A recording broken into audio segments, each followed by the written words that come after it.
Alright guys, so fair to say that game against South Korea was not as good as I thought you'd be in it, okay? Like that was pretty average, taking till extra time to come from behind, okay? So I want us to step things up here in this round of 16 now. Look, Venezuela are actually lower ranked than South Korea, okay? So we should be fine. We've got a full week off since then. It's our biggest break we've had so far at the World Cup. We should be ready to go. Let's pick up a win here like we should and make the quarterfinals. Party in the streets and the city's on fire.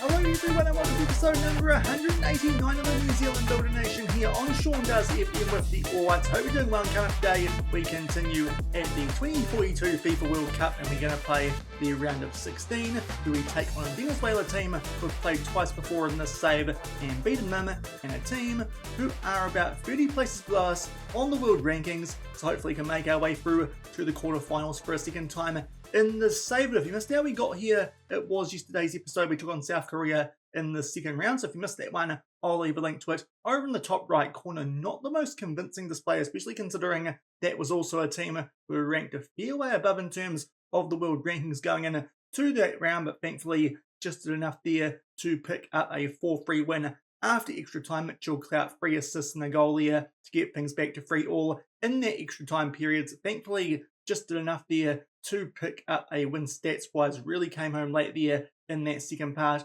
of extra time, and thankfully it paid off there. So we are through to this round of 16. In terms of the other results from the second round, we saw all the ones up above our result, but going down to see the ones that got played off back of yesterday's episode. Argentina got past Turkey 3-1 also after extra time. Ukraine knocked out Nigeria 2-0. Mexico knocked out Norway 2-0, so that's the first team now that's been eliminated from our group outside of Ghana, albeit that was another game that did go to extra time. The defending champion Spain got past Algeria 2-1 again after extra time. The frauds in Senegal, they've gone home off the back of a 2-1 defeat to the USA. Australia did not win a single game at this World Cup. That continued with a 2-2 loss to Uruguay after a penalty shootout there. So Australia, they've gone home, as have France, probably the biggest casualty in that second round. They lose 3-2 to Serbia. Of course, Serbia, they beat the USA back in the group stages. Those guys actually having a really good tournament there. Are the 27th best team currently in the world, no doubt. That might get a big rise off the back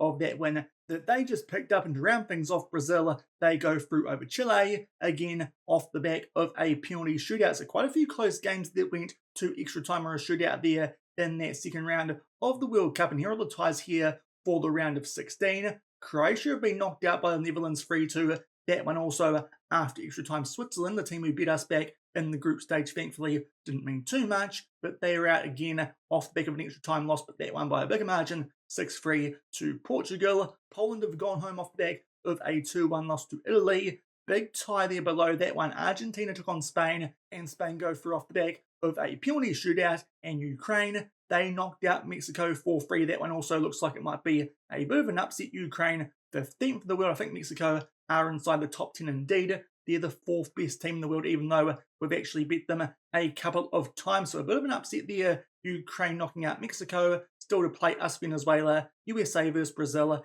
and Uruguay versus Serbia. That bottom game probably the most interesting, because Uruguay have been in very good form during this tournament so far, and Serbia have been a bit of a giant killer. But really, this is a team we should be beating to make our way through to the quarterfinals, and then we'll see who we get at that stage of the tournament. Now, in terms of our squad going into this game, we've got a few suspensions, and they all are at centre-back. Silverblatt and Nathan, he's out, as is Hosafa. We've just got 2 out-and-out centre-backs going into this game, so let's hope no injuries or silly cards to any of the 2 who are going to be starting. Of course, that'll be Josh Wilson and Simon Curtis. If there's any issues with those guys, things could get interesting. Sam Clark, he can cover centre-back, as can Matt Baker, but both of them are kind of midget-like, not really players that I want to put there. So we're definitely a lot weaker at centre-back than we usually would be for this game. But thankfully, apart from that, with the week off the back of that clash with South Korea, so most of our squad are fully fit, apart from the obvious exception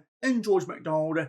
He's still out injured, of course, damaged that Achilles tendon in the first game that we did play in this tournament. But thankfully it does mean that apart from at centre-back, we can put out a first choice 11, and even then it's just Josh Wilson coming in for Hosafa. So really, it's a strong team we're putting out here for this clash in the round of 16 against a team like Venezuela. Should really be getting the job done nice and comfortably. Again though, it's a game at a stadium we've already been to. We are still in Stuttgart. No bus trip today, it does look like, though. It might be a bit of a wet day. Hopefully that won't hurt our playing style too much with the gegenpress, and we can go through to a World Cup semi-final for only the second time in the save, as long as we find a way to get past Venezuela. And here are the team sheets for this round of 16 clash at the World Cup. First up, Venezuela going with a 4-4-2. Did forget to show you guys on screen their key players, but it did look like our key one should be a bit better, as you'd expect, with that gap in the rankings in terms of us, as we ran through before, Wilson and Fahosafa, because of suspensions and quite weak at centre back. But apart from that, we're at full strength as well, of course, as Jones up front. Hopefully get through this nice and safely and make our way through to the quarters. And just shy the 10-minute mark at the first highlight of this game. It's a throw for us here inside of the opposition half. White takes that one, and we get this ball into the box early. Wiley Khaled there on his left foot, cuts inside, tries to put that one into the top right corner. Unfortunately, comes off the crossbar and goes out there for a goal kick. But a few minutes later, a free kick, and off the back of it, we keep the pressure on here. Greenidge, he's inside the box, cuts inside, tries to cross that one. Big deflection, but he still picks up the assist. And Chris Jones is going off with the absence of George McDonald. Thankfully, that hasn't proven too costly so far. He picks up yet another goal at this World Cup. Bit fortunate, because it definitely looked like that one did take a deflection, still found its way through to him, and he puts that one away in the left corner, and we take a nice early 1-0 lead here in this round of 16 clash. And we go for just past the halfway mark here of this first half, and are now down the other end here for a free kick to Venezuela. They put that one far post. We do get out jump, but thankfully that header does go over the bar. To be fair, off the back of that goal, we haven't been up to too much. The stats now are a little bit even, but thankfully still holding on to our 1-0 lead. And just sneaking our way here into the final 5 minutes of the first half, have picked up a couple of yellow cards. Off back of that last highlight, you did see Simon Curtis, obviously not going to be able to do too much with him with our centre-back situation. Also, Wiley Khaled actually got one back on the 20-minute mark. Do think now he might be suspended for the quarters if we make it like we should. So we will take him off just to play things safe. Khaled, we can't really do too much at centre-back, obviously. We'll just make sure only one player out there on a yellow, so Aaron Grove can come on at right wing. But relatively happy with that first half, just on top of these guys stats-wise. Hopefully can kick on and put them away and make our way through to the final 8. And it doesn't take long for the first highlight of the second half, but it is in favour here of Venezuela. A free kick which somehow gets him behind there, and a shot. It goes out for a corner. Don't think Cifuentes saved that one, so thankfully one of our defenders got in the way, but there was some pretty slack set piece defending.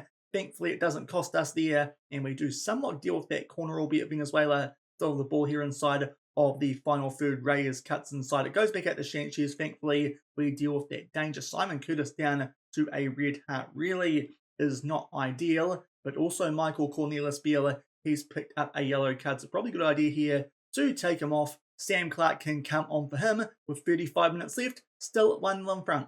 And going just past the hour mark, we get the next highlight here of this game, still only 1-0 in front. We do quite well here, making our way up from back quite quickly. Play that forward to Greenidge down our left-hand side, albeit he runs backwards, gives it to Curtis, still sitting on that yellow card. Can, of course, take him off with our centre-back situation. Hopefully it won't prove too costly, but unfortunately poor giveaway there. Back pass to the goalkeeper, which I thought that Chris Jones might get on the end of briefly, but Venezuela now hit us here on the counter-attack. Acosta with a decent chance there, trying to put that one past Cifuentes at the near post, but thankfully he makes a decent save there, does the Kashmir Tech and former Arsenal man. Another corner, but Reyes thankfully puts that one well over the bar. But so far, second half, Venezuela actually being the team that we're seeing all the highlights from, and just shy of making our way into the last 20 minutes of this game. You're on the attack here. Again, Acosta will pull that one back for Quintero. A long way out, and to be fair, no one shut him down, but still, that looked pretty close to where Cifuentes was set up, but it beats him, and it's 1-1 to be fair. They have it all the highlights in their favour so far in the second half, and they grab an equaliser, and we're really struggling to put teams away that we should be at this World Cup, especially off the back of that loss to Switzerland in our last game of the group stages. 20 minutes left, and we're locked up at 1-1.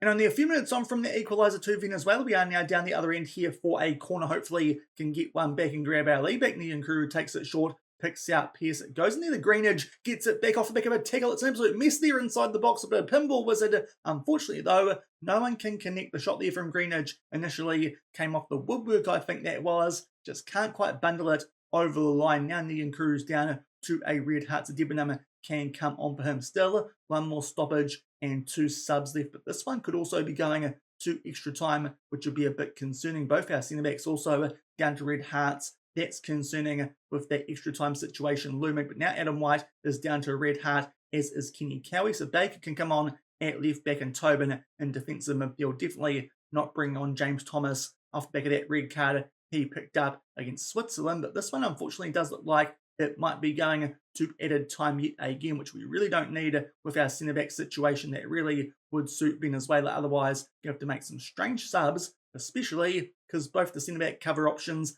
are already out there in other positions. But a highlight here, we sort of missed the start of it, but do get the ball back here. Debenham makes his way down our right-hand side, loses out there to Correa, but does quite well to get that one back for us. Tobin plays that to Grove. Tobin gets it back, ball over the top there, looking for Greenwich. They head it away, but Curtis is on the ball. He picks out Baker, floats that one to the mixer. It's a bit of pinballs it again, but Chris Jones will thump it home past Rodriguez. It's a very fortunate goal, but we'll take it. And with only 2 minutes left here of added time, that might be the goal that puts this one to bed. Hopefully, no repeat of what happened yesterday against South Korea when we thought that we did the same thing late on in that game. But that makes it 2-1. Chris Jones quite fortunate to get a second crack at that one. We are going to pull back here just a little bit in terms of time wasting, but not too much, because of course it didn't work a couple of times against South Korea in yesterday's episode. 2 minutes of added time, and unfortunately, there's a highlight as we try and do that. Maybe this time wasting stuff with this tactic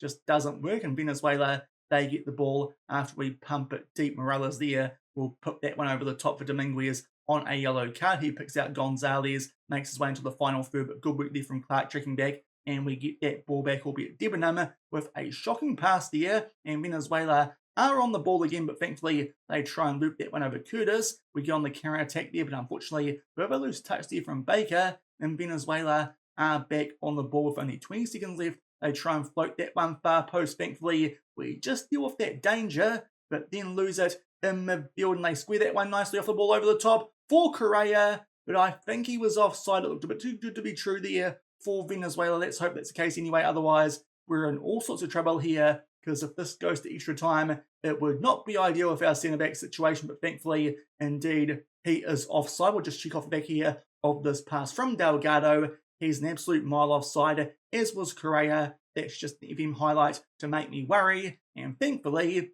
even though it did that, we are going through to the quarterfinals of this World Cup. We left it late again and really should have put that game to bed a lot earlier with those stats and that XG. But thankfully, Chris Jones a goal early and a goal late. They grab one back there on the 69-minute mark through Quintero. But thankfully, Chris Jones continues to do a really good job for us at this World Cup, despite the absence of George McDonald. He's stepped up very well and kind of carrying us at times in this tournament, and we are through to the quarterfinals off the back of a 2-1 win over Venezuela.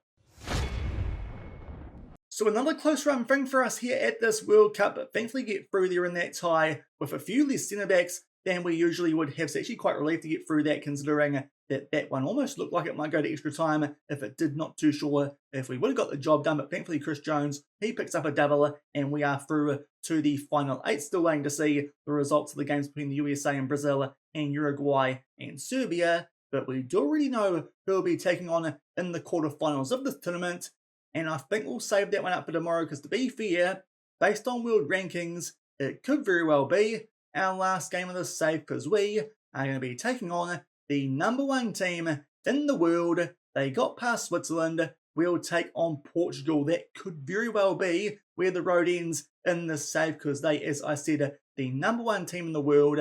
We'll just have a look at their key players. They've got David Quaresma, their manager. Sergio Conceição, he's pretty darn good, but Quaresma these days, he's at Newcastle. He looks ridiculously good there, does the Portuguese captain. Also, Sacha Leclerc, he's at Inter Milan, their vice-captain.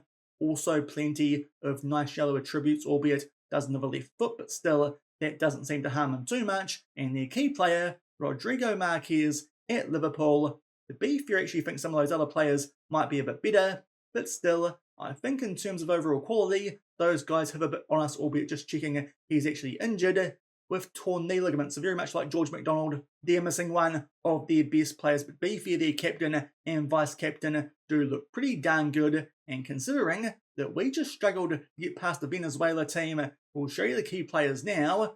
Here it is in Freddie Delgado. Yeah, we should have done that a lot easier. And having a look at their vice captain and captain, Robert Mazer, there he is over at the Seattle Sounders. Nothing too special there, despite the fact we can't actually see what those attributes are. And their captain was Wander Villa at Cincinnati. Nothing too special either. So a big step up for us tomorrow when we take on Portugal. The way we've been going in the knockouts, I'm not too confident, but hopefully we can find a way to upset them and make our way through to the semi-finals for the first time at a World Cup. Otherwise, that'll be save over the end of our journey here in this New Zealand Builder Nation. And again, there'll be no bus trip because we're going back to the Red Bull Arena on the move, but this time back to Leipzig. And also worth noting, Wiley Khaled indeed will be suspended for that game, but we'll save that one up for tomorrow because it could very well be the last game of the save, taking on the #1 team in the world. If we beat them, we've got a really good shot of actually lifting a trophy here at this FIFA World Cup in 2042. But if you enjoyed today's episode, then do remember to go down below, leave a thumbs up on the video, and if you haven't done so already and are enjoying the series here on the channel, also make sure to hit that subscribe button and turn that notification bell on as well. Until tomorrow, we will take on the best team in the world in the quarterfinals of the World Cup, at least in terms of international level. Of course, Kashmir Tech, still the best club team in the world, but until tomorrow for a World Cup quarterfinal, thank you very much for watching, keep on keeping on, and I'll see you then. Cheers.